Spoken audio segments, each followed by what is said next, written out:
Estrangeiro. Quero falar com você hoje sobre a pior palavra em qualquer idioma e é palavra que me descreve.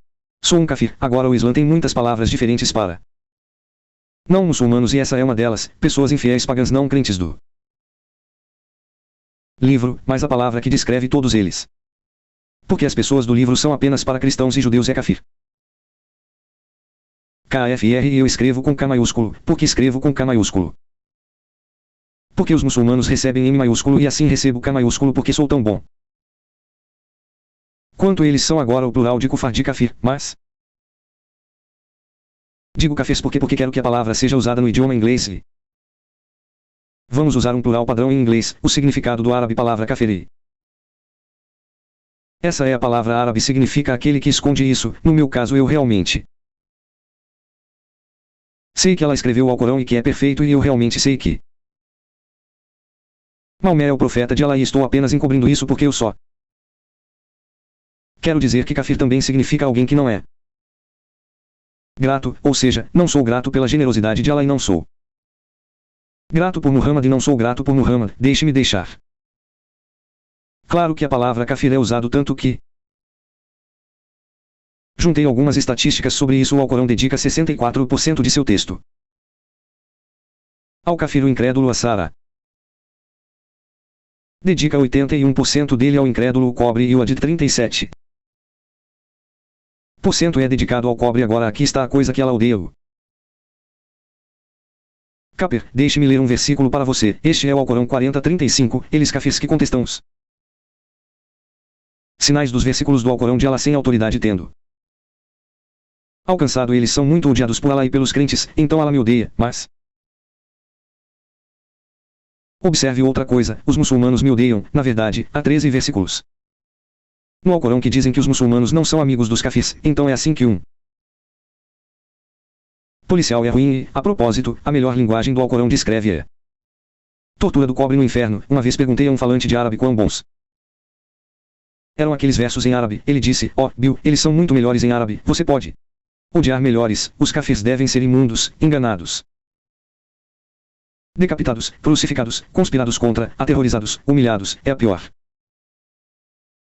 palavra do mundo. Qualquer idioma. Agora em inglês temos uma palavra que é tão ruim que não podemos dizê-la em público ou mesmo pensar sobre ela em particular. É tão ruim que a chamamos de interior que não podemos dizer nenhuma palavra. Isso é tão terrível em público, então aliviamos a responsabilidade de dizer negro dizendo é a palavra com N, mas vamos notar algo sobre a palavra com N.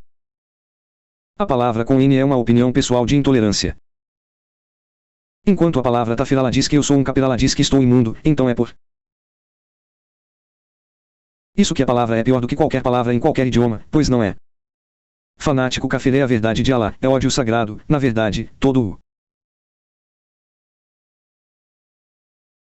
Islã pode ser visto em uma frase. O propósito do Islã é eliminar o kafir. Todo ato da jihad é contra o kafir e aqui está o que estou dizendo para você. Usá-lo, tirar seu poder. Quando eu lidar com muçulmanos eu sempre os digo que sou um cofre que não tem um deles perguntou por que você diria que sobre você mesmo um café é tão terrível porque quero que eles saibam o que realmente pensam de mim e quero que saibam que conheço seus palavrões secretos. Então não use nenhuma palavra como as pessoas do livro, incrédulas, usam a palavra Tafir, ajudam a tirar seu poder e ajudam a educar o mundo como o mundo os vê. A Caterine não crente, obrigado.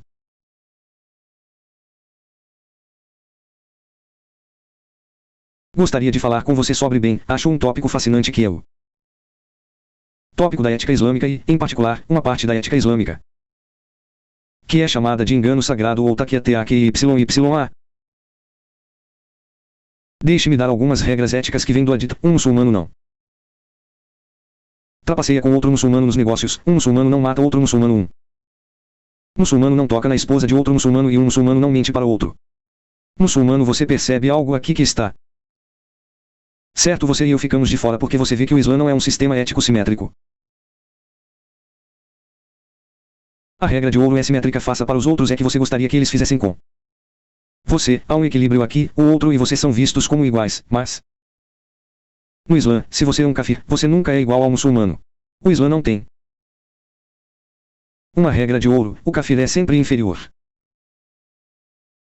Agora, então vamos falar sobre mentira e engano primeiro. Vamos começar com o fato de que ela tem 99 nomes e um desses 99 nomes é que ele é o melhor dos enganadores, mas ela também é o melhor dos conspiradores.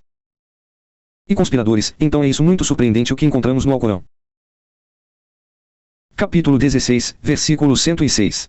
Aqueles que descreem Allah depois de terem acreditado, que abrem seus corações à descrença, sentirão a ira de Allah e terão uma punição terrível. Em outras palavras, os apostatas podem ser mortos ou punidos de outra forma, mas vai mais longe, mas não há punição para quem é obrigado a negar Allah em palavras, mas cujo coração é fiel.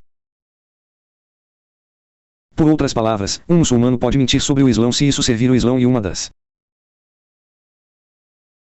maneiras pelas quais ele poderia servir o Islão é que o muçulmano não é discriminado. Aqui, temos outro no capítulo 3, versículo 28. Os crentes não devem tomar os incrédulos kafirs como amigos e dar preferência a outros crentes. Quem fizer isso não terá mais nenhum relacionamento com a lei. Em outras palavras, se você for um amigo de verdade, você não é mais um amigo da lei, a menos que você se proteja contra eles tomando precauções. O que isso significa é que um muçulmano pode agir de maneira amigável, mas ele não é realmente o amigo. Isso é o que está errado. Em outras palavras, um muçulmano pode nunca dar preferência por um kafir em vez de um muçulmano. A propósito, há nada menos que 12 versículos que dizem que um muçulmano não é amigo de um kafir. Agora vamos voltar ao hadith Muhammad que matará Ka'b bin Ashraf, que ofendeu Allah e seu profeta muçulmano. Eu irei, Muhammad, você gostaria que eu fizesse isso? Sim, para matá-lo, precisarei enganá-lo. Posso fazer isso, Muhammad? Sim. Então o muçulmano enganou Ka'b bin Ashraf e ele o matou. O que é isso? Esta é a sunna de Muhammad. Isso é possível mentir para o kafir, desde que ele promova o Islã. Esta é a natureza do taqi. Agora, a outra maneira pela qual um muçulmano pode mentir, há um hadith bastante conhecido no qual há 3 razões para os muçulmanos mentirem. Uma é jihad, que é a luta contra o kafir para que um muçulmano possa mentir para você sempre que precisar promover o Islã. O outro é um muçulmano pode mentir para outro muçulmano se isso melhorar a situação. E marido e mulher podem mentir um para o outro enquanto pois suaviza os relacionamentos na família. Então o engano faz parte do Islã. Allah é um enganador. Maomé era um enganador e, portanto, todo muçulmano pode ser um enganador. É tão especial que tem um nome taqi. Então da próxima vez que você ouvir algo sobre Islã que simplesmente não parece certo e vem da boca de um muçulmano, você está certo, não está certo, é mentira, é taqi.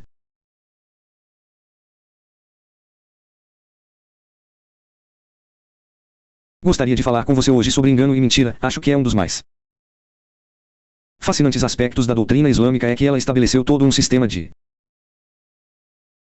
como mentir e que tipo de mentiras existem. Muitas pessoas já ouviram falar de taqi.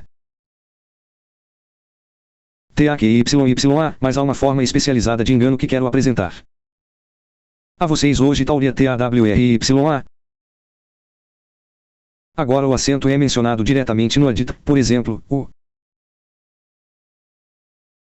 hadith mais curto na coleção de Bukhari tem 3 palavras: guerra é engano.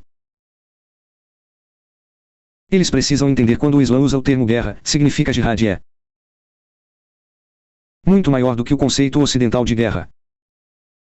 Na América pensamos em uma guerra com soldados e armas e aviões e barcos, mas o Islã não pensa dessa forma. Ele vê que a guerra cinética é apenas uma forma de guerra da espada, mas também tem a guerra da boca, a guerra da escrita e a guerra do dinheiro.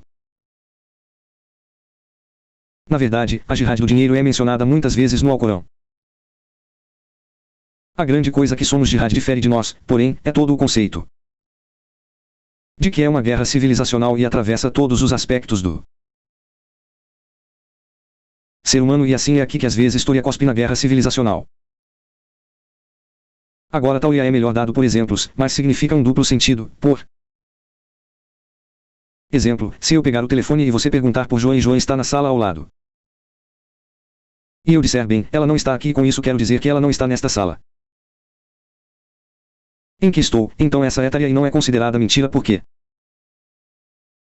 Estritamente falando, é verdade um exemplo famoso disso, onde um dos compiladores da lei Sharia alguém enfiou a cabeça na sala e disse tal e tal aqui e ele se vira e diz que não está aqui.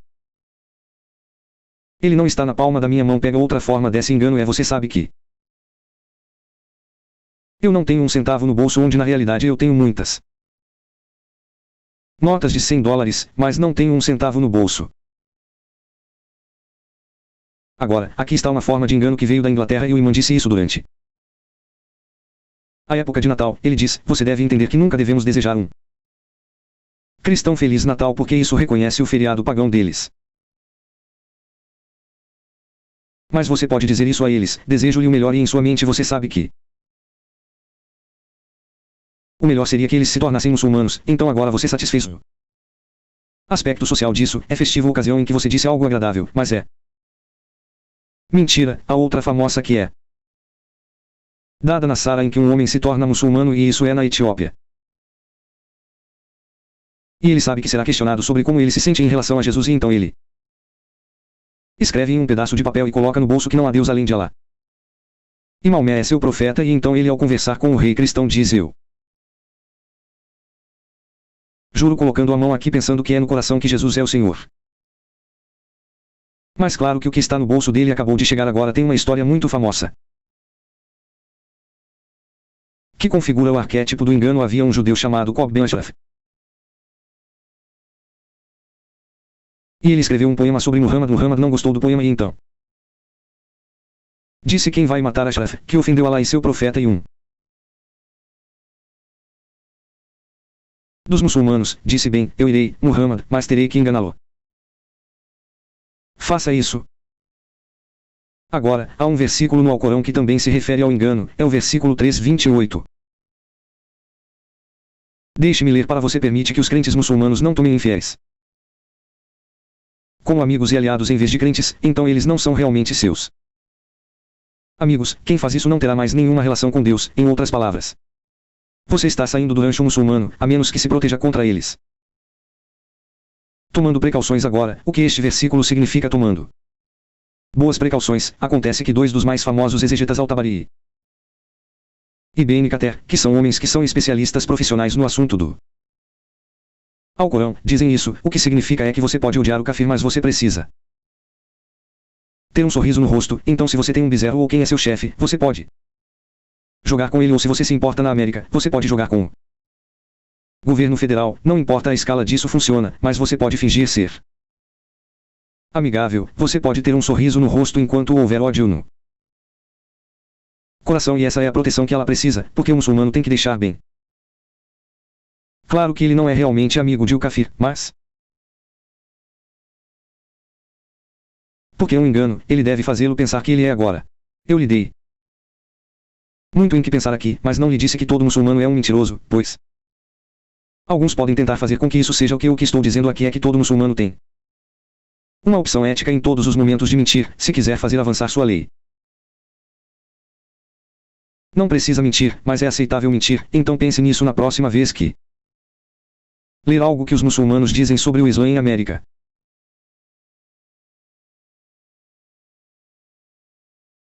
Gostaria de falar com vocês hoje sobre o muçulmano como um dhimmi.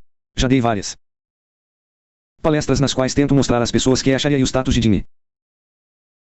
DHMM é o que causa o cristianismo, o budismo ou o hinduísmo desaparecer e geralmente o que faço é passar por algo chamado Tratado de Umar, que é um contrato que foi assinado quando o Islã conquistou Jerusalém. Era um contrato entre o califa e os cristãos e essas eram regras terríveis que eles tinham que seguir, mas em para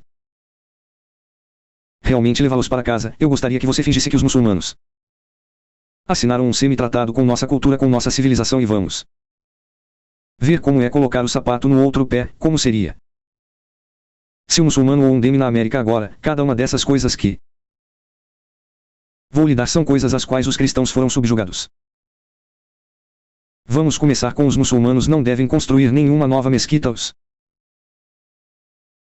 muçulmanos não devem chamar a oração mais alto do que pode ser ouvido na calçada da mesquita. Isso é um corolário de que os cristãos não conseguiam tocar seus sinos alto o suficiente para serem ouvidos. Nossos minaretes não devem ter mais de 4,5 metros de altura. Os muçulmanos não devem construir casas mais altas do que uma casa de cobre ao redor. Não terão qualquer posição ou lugar de autoridade sobre qualquer kafir. Os muçulmanos não votarão nem serão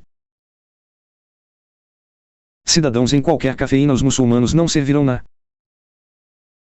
força policial, militar ou terão qualquer posição governamental. Os muçulmanos não testemunharão em tribunais kafir, nem processarão qualquer captura. Os muçulmanos não darão abrigo em suas mesquitas ou casas a qualquer jihadista. Os muçulmanos não ensinarão o Islã a nenhum kafir. Os muçulmanos não manifestarão o Islã publicamente e não tentarão converter nenhum kafir. E não impedirão que nenhum muçulmano deixe a religião do Islã se desejarem. Os muçulmanos não deverão possuir nem portar armas. Os muçulmanos não deverão exibir seus livros no mercado e os muçulmanos pagarão o imposto islâmico de 50 de sua renda uma vez por ano. Eles rasparam a cabeça e se ajoelharam diante do kafir para apresentar o imposto sobre os muçulmanos. Agora, ao ouvir essas regras, você percebe que se realmente fizéssemos essas regras na América, os muçulmanos iriam embora ou se converteriam, que é exatamente o que os cristãos fizeram na Turquia, no norte da África e no Oriente Médio. Foi o que aconteceu com os budistas e os hindus. Foram submetidos a regras como essas e depois de um tempo eles se converteram. Pode ter levado séculos, mas eles se converteram ou deixaram o Islã. Agora que você viu como o Tratado de Umar trata o kafir, você pode ver que nenhum muçulmano jamais se voluntariaria a fazer parte do mesmo tratamento.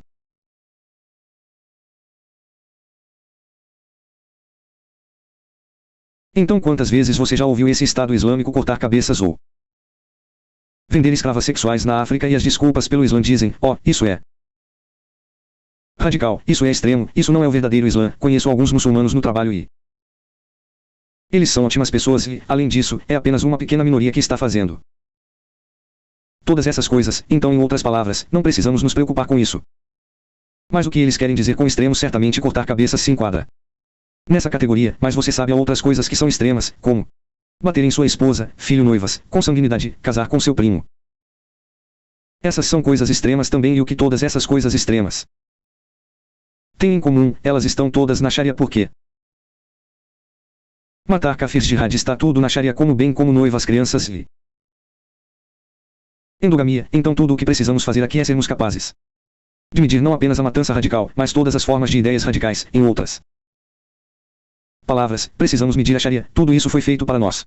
A pesquisa do Pew fez uma sondagem de cerca de 38 nações e o que eles fizeram foi estudar os muçulmanos e como eles se sentem sobre a Sharia. Este é um estudo aprofundado. Curiosamente, 28 de todos aqueles muçulmanos que pensam que a Sharia deveria governar dizem que os apostatas deveriam ser mortos. Isto é extremo, matar alguém porque eles mudaram de consciência e abandonaram sua religião. Se isso não for extremo, o que não é, e 28% não é uma pequena minoria. Agora, outra estatística muito interessante aqui, e isso vem dos muçulmanos que querem a Sharia. 52% deles dizem que deveria cobrir apenas os muçulmanos, mas 42% pensam que, embora o kafir também deva ser governado pelo Islã, isso é um desastre. Aqui está porque você já se perguntou o que aconteceu com o cristianismo no Oriente Médio. Bem, vou lhe contar. O que aconteceu com ele. Jihad colocou a Sharia em vigor e uma vez que os cristãos se tornaram DMSDHIMMI, eles foram governados pela Sharia e isso aniquila a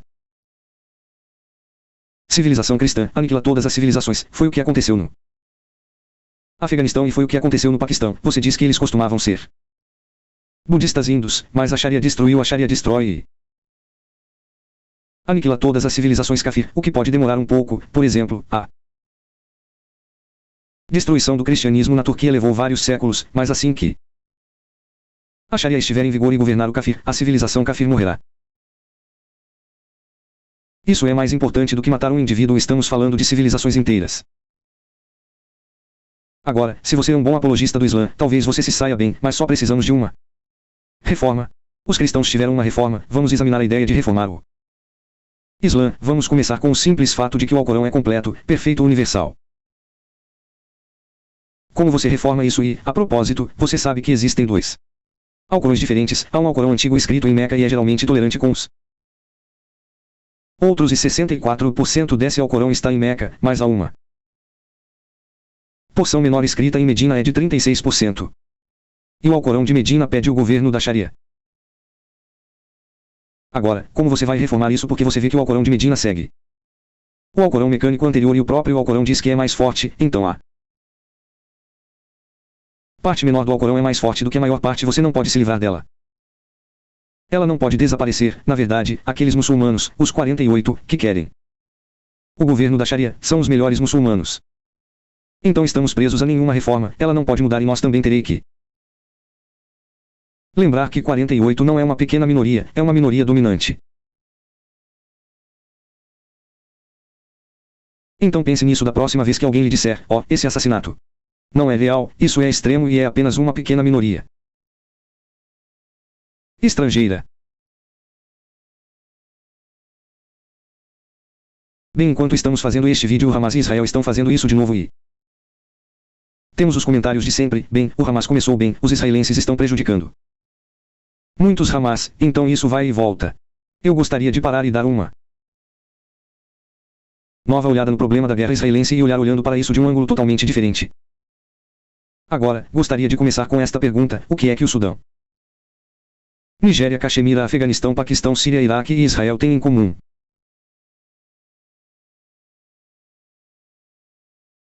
A resposta é jihad. Se recuarmos e olharmos para o globo inteiro, é não apenas Israel que está envolvido na jihad, a jihad está em todo o mundo. Essa é a perspectiva global. Agora algumas pessoas estão falam sobre o ano de 1948, quando Israel foi formado e que a criação de Israel no coração do Oriente Médio é o problema. Que o ano de 1948 não é o problema foi que começou no ano 622. Em Medina, quando Maomé se mudou para Medina, era meio judeu. 2 anos depois, foi Judenrein purificado dos judeus, foi quando o problema começou com os judeus, não em 1948 mas no ano 622. Então, em vez de olhar para este ano, estou olhando para uma visão de 1400 anos da história. Outra coisa, se substituíssemos todos os judeus em Israel por um hindu e um budista, não faria nenhuma diferença, a jihad ainda continuaria. Continue porque você vê que os hindus e os budistas são kafir e esse é o verdadeiro problema, é que os judeus são simplesmente os mais odiados dos kafirs. Mas Israel é apenas um deles que é inimigo do Hamas. Bem, você está dizendo que Israel está errado novamente, o inimigo de o Hamas é toda a nação kafir. Acontece que Israel está no topo, então o que precisamos aqui é parar e dar uma olhada em uma nova estratégia baseada na realidade do Islã e deveria ser assim: todas as nações kafir deveriam estar unidas contra o Hamas e todas as outras nações islâmicas que optam por prejudicar a cafeína. Uma visão muito ampla. Aqui está outra coisa sobre a qual as pessoas falam. Bem, eles precisam criar um tratado de paz. As pessoas que falam assim não sabem nada sobre o Islã e sua atitude em relação aos tratados, porque não tratado no Islã vale mais de 10 anos, o que violaria a Sharia. E o outro problema com o tratado está de acordo com a Sharia. Assim que o Hamas se tornar forte o suficiente, eles deveriam atacar novamente, então um tratado dentro da organização islâmica que não tem, ou seja, agora o que precisamos é de uma doutrina de guerra que busque a derrota, porque agora toda a tentativa está. Bem, poderíamos apenas fazer com que o Hamas e Israel empatassem. Não, precisamos ter uma vitória e é maneira de vencer é não negociar, usar força massiva e punição máxima e então, quando você punir o suficiente, saia e diga a eles que se você nos machucar novamente, nós voltaremos e lhe daremos mais punição. Agora, isso pode parecer legal, mas é baseado apenas na doutrina de guerra islâmica que o Islã deve apoiar apenas uma visão positiva. Em relação a qualquer kafir, se o kafir puder ser esmagadoramente poderoso, eles os respeitarão. Não gostarão deles, mas pelo menos os respeitarão. Então precisamos de um poder esmagador e precisamos de consciência do fato que isso é jihad e faz parte de um problema mundial, não de um problema de Israel.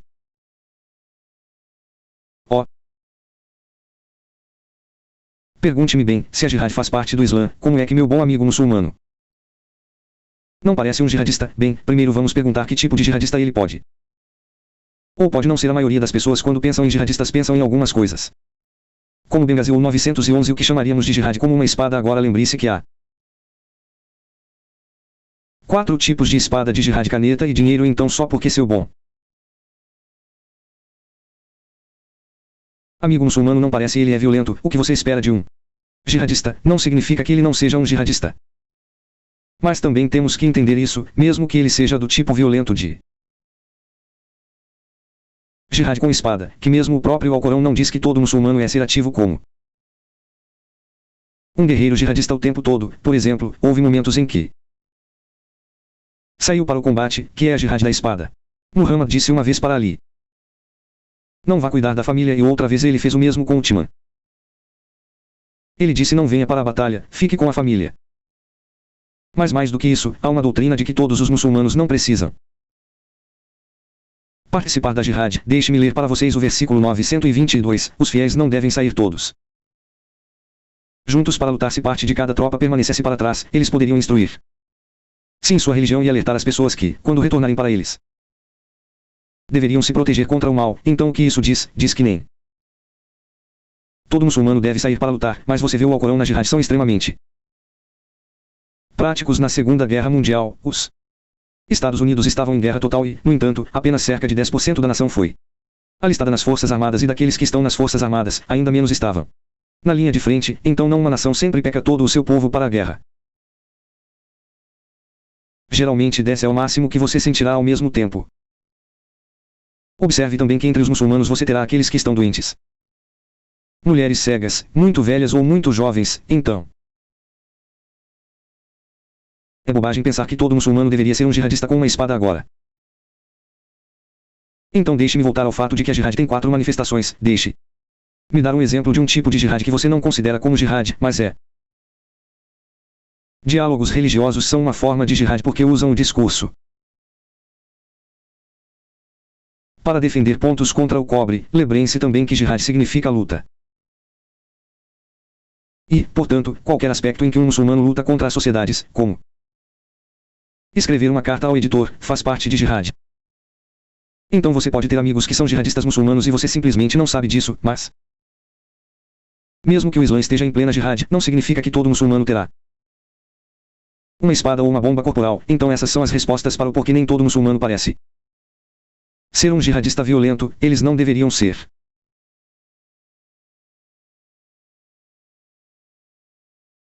Eu gostaria de falar com vocês hoje sobre moda islâmica que tem consequências políticas. Estive no mercado de agricultores há algumas semanas e vi um pequeno menonita menina e ela tinha uma espécie de cobertura rendada na cabeça. E eu pensei que você sabe que parece meio charmoso. E alguns minutos depois eu vi uma mulher negra que tinha um lenço na cabeça estilo africano, era laranja brilhante e vermelho brilhante mas muito colorido. E então, quando eu estava saindo do mercado do fazendeiro, vi uma mulher com um hijab e isso me deixou com os dentes tensos enquanto eu dirigia para casa. Era um dia para cobrir a cabeça porque eis que havia uma mulher, uma freira católica, e ela cobria a cabeça com entalhes na testa. Em um dia, mas apenas um deles me fez sentir um pouco não tão bem. E porque é tão bom o hijab que eu conheço como um símbolo, e é um símbolo do fato de que a mulher que o usa é totalmente comprometido com a Sharia. Quando eu era jovem, estávamos travando uma guerra ideológica com a Rússia. Havia algo chamado cartão de comunista e isso significava alguém que estava totalmente comprometido, e o hijab significa que você está olhando para uma pessoa que está totalmente comprometida com a Sharia, e isso tem consequências políticas. Por exemplo, símbolos de amor ao Islã. O ataque de 11 de setembro de 2001 foi uma data simbólica e sempre que vemos a bandeira negra da Al-Qaeda é um símbolo da opressão do Islã e da jihad da Sharia, e assim o hijab também é um símbolo que me diz que sou um cofre, um incrédulo, um infiel. Então todas essas coisas têm consequências políticas, e uma das coisas que vejo quando olho para um hijab é a política do Islã como seu operador foi há 1400 anos, a jihad contra os kafirs há 1400 anos, e então, quando vejo aquele hijab, vejo aquela história, uma história de aniquilação, morte e sofrimento, mas quando vejo o hijab, também vejo outra coisa. Ele me diz novamente: sou um kafir, e esta não é uma palavra casual. Porque, de fato, a maior parte do Alcorão é sobre o kafir. Eu gostaria de ler para você alguns versículos que falam sobre mim, o kafir, e você, se você também é um kafir. Aqueles que contestam os sinais de Allah, e eles seriam capadores sem autoridade. Tendo-os alcançado, são muito odiados por Allah e pelos crentes. Outro versículo: quando você encontrar os incrédulos no campo de batalha, corte suas cabeças. Até que você os tenha derrotado completamente. Outro versículo: eles os kafis tramam. E tramam contra você, Muhammad e eu, Alá, conspiramos e tramamos contra eles. Para que os kafis sejam aniquilados, todos os louvores sejam a Alá, o Senhor dos mundos. Então, quando vejo um hijab, vejo o fato de que sou um kafir e, a propósito, Alá me odeia porque eu sou um café. Então para mim o hijab é um símbolo de ódio, da mesma forma que uma roupa de clã é um símbolo de ódio racial para um homem negro. Mas vamos olhar um pouco mais no Alcorão, porque ele diz algumas coisas muito perturbadoras sobre o relacionamento entre eu e essa mulher. É tudo uma questão de amizade. Veja, há 13 versículos no Alcorão que tratam da amizade e eles têm algumas implicações muito ruins. Vamos ouvi-los. Os crentes não devem considerar os incrédulos como amigos em preferência a outros crentes. Em outras palavras, os crentes não se tornam amigos de ninguém, exceto do seu próprio povo. Novamente, os crentes não consideram os incrédulos como amigos em vez de companheiros crentes. Você daria a Allah uma razão clara para puni-lo? Então esta é uma notícia terrível. Isso significa que a senhora do hijab não é minha amiga. Nem podemos nos tornar amigos agora. Se você conhece alguns muçulmanos, você irá, óbvio, eu conheço alguns muçulmanos e eles são muito amigáveis. Há uma grande diferença entre ser amigável e amigos. Deixe-me dar um exemplo. Se você cair em qualquer loja de carros usados, você rapidamente conhecerá algumas pessoas que são muito amigáveis, mas na verdade não são seus amigos agora. Eu disse no início que o hijab era um símbolo de uma sharia e vou ler para você algumas coisas que a sharia estabelece um relacionamento entre mim e essa mulher. Aliás, se você tiver a chance de pegar o livro Confiança com o Viajante, faça isso, é fascinante e no final, se você olhar no índice, há uma seção inteira sobre os incrédulos, uma coluna e meia agora. Algumas dessas referências a mim como um cofre e incrédulo são religiosas no sentido de que estou indo direto para o inferno e não me importo com essas coisas. O que me importa é como a sharia descreve a relação entre mim e um muçulmano de forma fascinante o suficiente. A um assunto chamado mentira e abaixo dele a outra subdivisão chamada linha permitida. Eu não ouvi Maomé permitir a mentira, exceto por 3 coisas: guerra, resolução de divergências e um homem conversando com sua esposa ou ela com ele. Quando é possível alcançar tal nome mentindo mas não dizendo a verdade. É permitido mentir se atingir o objetivo é permitido. E obrigatório mentir se o objetivo é obrigatório. Agora acredite ou não, há um assunto também sobre ódio. Isso esclarece os versículos do Alcorão e hadith sobre o ódio pelo amor de Allah. E o amor pelo amor de Allah, sendo inflexível para com os policiais duros contra eles e detestando-os agora. Aqui está a tristeza disso e a propósito, o versículo é sobre a amizade entre o muçulmano e os cobres. São para mim algumas das coisas mais tristes sobre o Islã.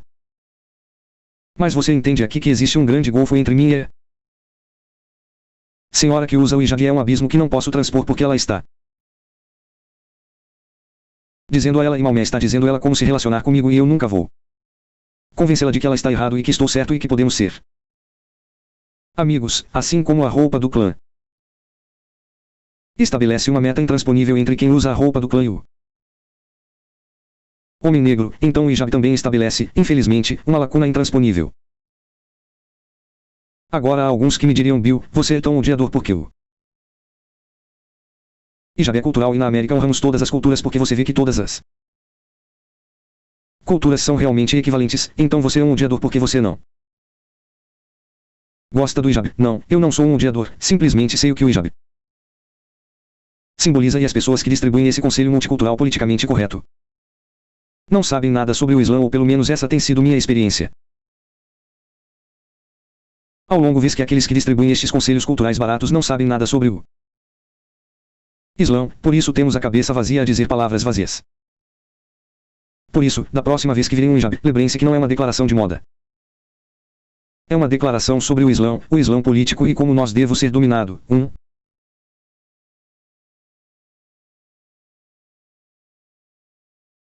Eu faço programas de rádio e recebi uma ligação e um muçulmano disse que eu não faço nada daquele laboratório extremista. Sou um muçulmano moderado e apenas faço os 5 pilares e pensei: bem, você sabe que isso é mais ou menos interessante. O que significa apenas fazer os 5 pilares agora? Esses são os 5 pilares desta lei. O primeiro é a Shahada, não há Deus além de Allah e Maomé é seu profeta. Todo muçulmano acredita nisso e diz isso, mas o que isso implica imediatamente? Implica que o homem mais perfeito que já viveu é Maomé e que os muçulmanos deveriam seguir o padrão da Suna de Maomé. E o que temos com Maomé? Bem, temos muitas coisas. Ele era um assassino pagão, um assassino de judeus e um assassino de cristãos. Ele era um escravizador. Ele estava em um casamento infantil. Então ele era um jihadista. Então só por dizer que você acha que Maomé é o homem perfeito, você fez algumas alianças muito estranhas. Agora, então o próximo é que todo muçulmano tem que orar 5 vezes por dia e aqui estão algumas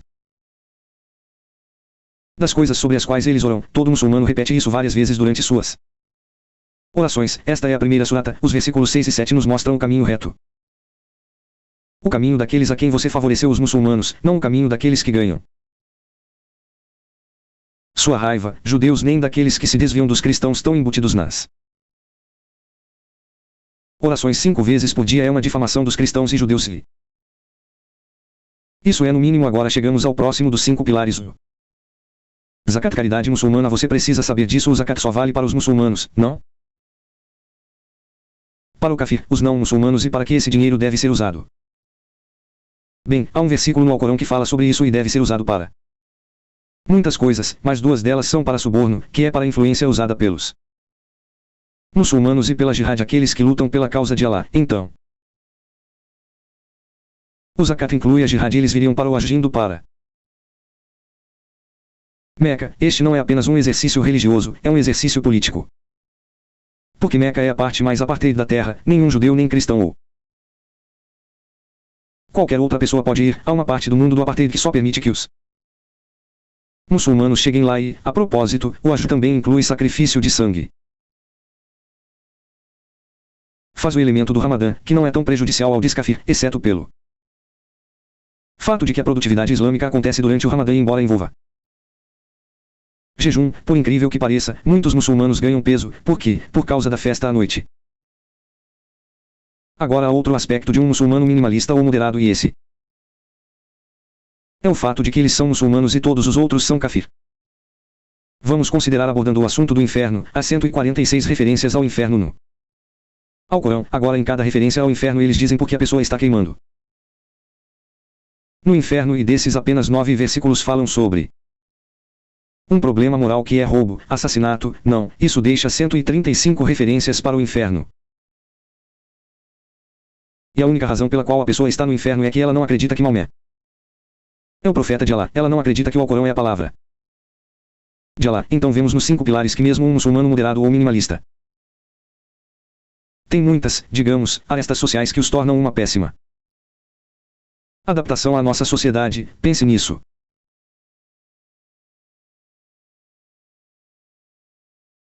Quero falar com vocês hoje sobre o que chamarei de bons muçulmanos. Fiz um artigo recente sobre o que chamo de muçulmano minimalista e pontos que mesmo que tudo que um muçulmano faça seja praticar os 5 pilares, há alguns problemas para a sociedade em que ele vive e algumas pessoas me disseram: Bill, você é um pouco duro aqui. Conheço alguns muçulmanos que são realmente bons pessoas. Eles são bons muçulmanos e é verdade que não sabem tudo sobre a doutrina, mas são bons muçulmanos. Bem, eu diria que na medida em que não conhecem a doutrina, não estão sendo bons muçulmanos, e o que nós temos que entender aqui se há uma diferença entre uma boa pessoa e um bom muçulmano. Vamos deixar isso claro: um muçulmano é aquele que se submete à doutrina do Islã, ao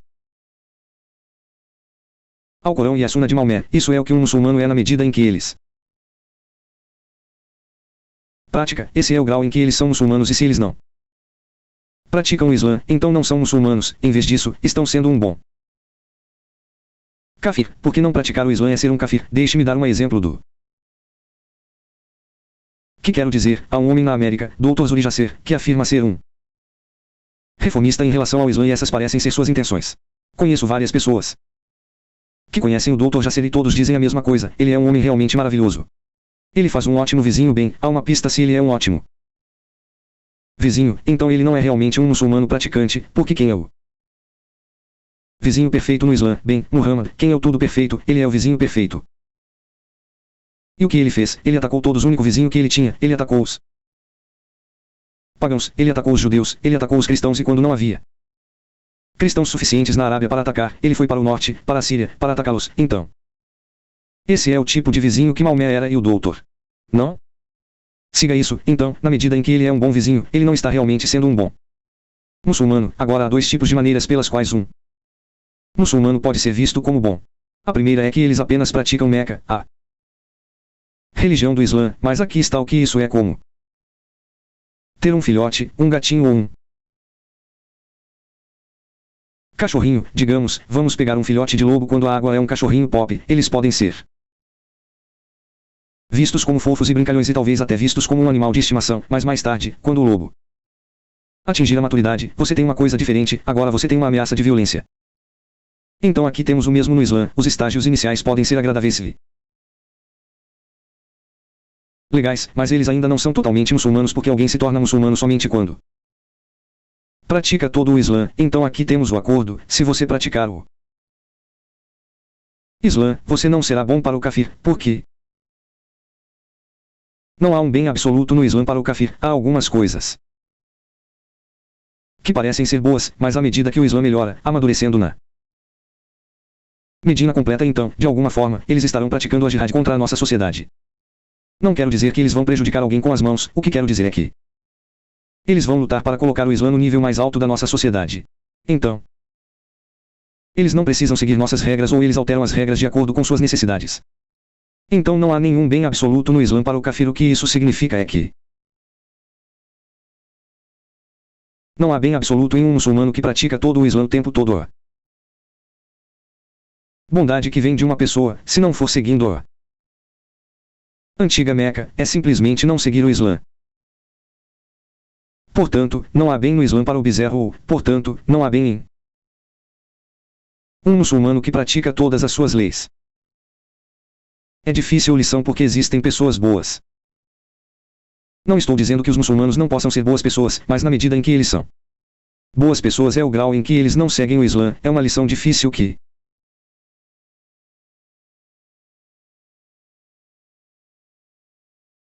estamos nesse momento da história quando o ISIS também chamou o Estado Islâmico ou o ISIL. Cortou a cabeça de alguém na mídia e foi tão atroz que muitos optaram por se manifestar contra ele e um deles foi Obama. Aqui está o que Obama diz sobre o Estado Islâmico. Eles devastaram as cidades e aldeias matando inocentes. Eles sequestram mulheres e crianças, sujeitam-nas à tortura, ao estupro e à escravidão. Eles assassinaram muçulmanos, sunitas e xiitas, aos milhares. Eles atacam cristãos e minorias religiosas, expulsando-os de suas casas, assassinando-os porque praticam uma religião diferente que o ISIL fala para nenhuma religião. Bem, o que Obama está dizendo aqui é que o Estado Islâmico não é islâmico, isso é realmente o que ele está dizendo brevemente, mas você sabe que não cabe a Obama nos dizer o que o Islã é definido por Maomé e Alá.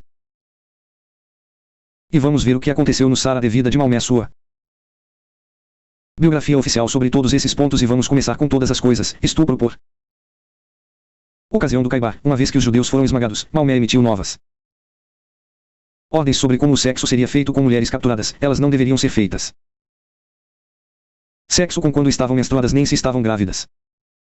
Então aqui temos Muhammad dando ordens sobre como fazer sexo com cativos. Isso é chamado de estupro, é puro Muhammad agora. E a questão da tortura, bem, no mesmo evento, uma vez que ele cruzou os judeus em Khaibar, ele sabia que eles tinham um tesouro enterrado e então questionou o chefe: onde está o dinheiro, onde está o ouro, onde está a prata? E ele não quis dizer a ele. Então Maomé ordenou ao chefe e ficou de pé no chão e uma pequena fogueira acesa em seu peito. Ele ainda não falava e então eles o tiraram da estaca e o levaram para um homem que havia perdido um irmão na luta contra os judeus em Khaibar e ele decapitou o chefe judeu. Então aqui em um evento temos tortura, temos ódio aos judeus e nós decapitamos todos eles. São puro Islã. Agora vamos lidar com escravas sexuais do grupo de mulheres que Muhammad escolheu 3 para dar como presentes de prazer aos seus principais tenentes. Ele deu um para Umar, deu um para Ali e um para Uthman. Estranhamente chega, Umar passou sua escrava sexual para seu filho. Então a escravidão sexual é pura Muhammad. Agora, e quanto à escravidão, vou ler para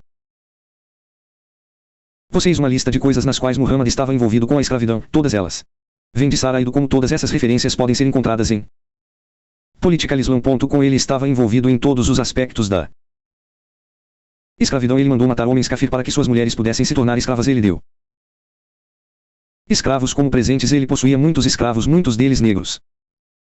Ele ficou ao lado enquanto outros espancavam escravos e ele compartilhava o prazer do sexo forçado com mulheres. Conquista. Ele capturou escravos e os vendeu no atacado e os recontou para o profeta da Jihad. Seu parceiro sexual favorito era uma escrava sexual, uma mulher cristã que lhe deu um filho e ele ganhou escravos como presentes. Seu púlpito foi feito por um escravo e ele comia refeições preparadas por escravos. Suas vestes eram consertadas por escravos e ele aprovava fazer sexo com seus escravos. E se um escravo não obedecesse ao seu mestre, ele não iria para o paraíso. Bem, isso é bem claro sobre a escravidão e questão e o Islã. Agora vamos lidar com a última coisa que matou cristãos. Maomé tinha 2 registros ao lidar com cristãos na Arábia. Um era que ele era gentil com eles e os ouvia, mas uma vez que ele esmagou os pagãos e uma vez que esmagou os judeus, ele então se virou sua atenção para os cristãos. Ele enviou Khalid, também conhecido como a espada de Alá, ao forte de um governante cristão e quando o governante e seu irmão escreveram que mataram um e capturaram outro e subjugaram a tribo cristãos, fez obedecer a Sharia e pagar a jizya. Deixou-me ser bem claro que Maomé era um assassino pagão, um assassino de judeus e um assassino de cristãos. Agora vamos voltar ao que começou isto. Quem deve determinar o que é o Islã? Obama não. Maomé diz-nos o que é o Islã. E precisamos de ouvir Maomé e podemos ignorar o Sr. Obama.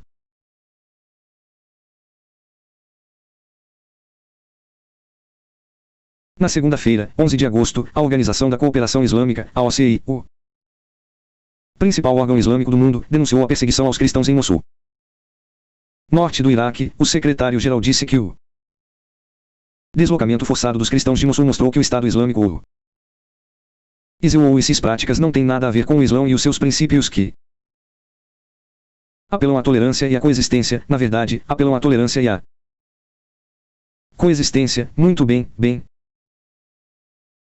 Por que não damos uma vista de olhos a quem é a OIC e perguntamos-nos bem como é que os membros da OIC trataram bem os seus cristãos. Os membros do LIC incluem o Iraque, o Irã, a Turquia, a Arábia Saudita, a Síria, o Egito e o Líbano. E o que aconteceu aos seus cristãos? Bem, no Iraque, eles estão sendo brutalmente torturados e estuprados enquanto falamos no Irã. Se você é um ministro cristão, pode passar muito tempo em uma prisão iraniana simplesmente por ser cristão. E a Turquia, que costumava ser chamada de Anatólia e Anatólia, costumava ser sem cristã, mas hoje é apenas 0,3% de cristãos. Como isso aconteceu? Bem através de conversões forçadas e jihad. Então temos, é claro, a Arábia Saudita. Sim, a Arábia Saudita realmente sabe como tratar suas minorias religiosas como se elas não fossem bem-vindas. E então nos mudamos para a Síria, onde os cristãos foram brutalizados. Lá e no Egito, bem, o Egito, você sabe, costumava ser uma nação cristã, mas agora são 90 muçulmanos. E o que aconteceu com aqueles cristãos novamente expulsos à força? O Líbano, convertido após a Segunda Guerra Mundial, era cristão e agora sua maioria muçulmana. Então o que aconteceu com todos os cristãos da OIC? Bem, eles foram brutalizados. Mas aqui está a questão importante: por que queremos acreditar nesta mentira de que o Islã trata bem suas minorias religiosas? Temos uma mentira nossa, veja, nossa mentira é que não estamos em guerra com o Islã, há apenas alguns extremistas islâmicos sunitas. Vamos esclarecer algumas coisas: o Islã está em guerra conosco e esses extremistas islâmicos sunitas, como o Estado Islâmico, acabam não sendo extremistas. O que vemos com o Estado Islâmico é simplesmente Maomé. É exatamente isso que vemos, e é o mesmo com outras organizações, como Al-Shabaab, Boko Haram e todas as outras que eles estamos todos seguindo o exemplo de Maomé, que não era um extremista. Maomé era um assassino cristão, um assassino de judeus, um assassino pagão. Então o Estado Islâmico e todas essas outras organizações que são jihadistas estão simplesmente fazendo o que deveriam fazer. O problema é este: o Islã é dualista e o bom e pacífico muçulmano em ação é o Islã, mas também cortar as cabeças dos cristãos é o Islã. Isso é o que é o dualismo. Isso significa que duas ideias que são contraditórias são verdadeiras ao mesmo tempo. O problema é que o Estado Islâmico está em guerra conosco, mas nós não estamos em guerra com o Estado Islâmico. Você vê, queremos empatar, mas o Islã quer vencer. Obrigado.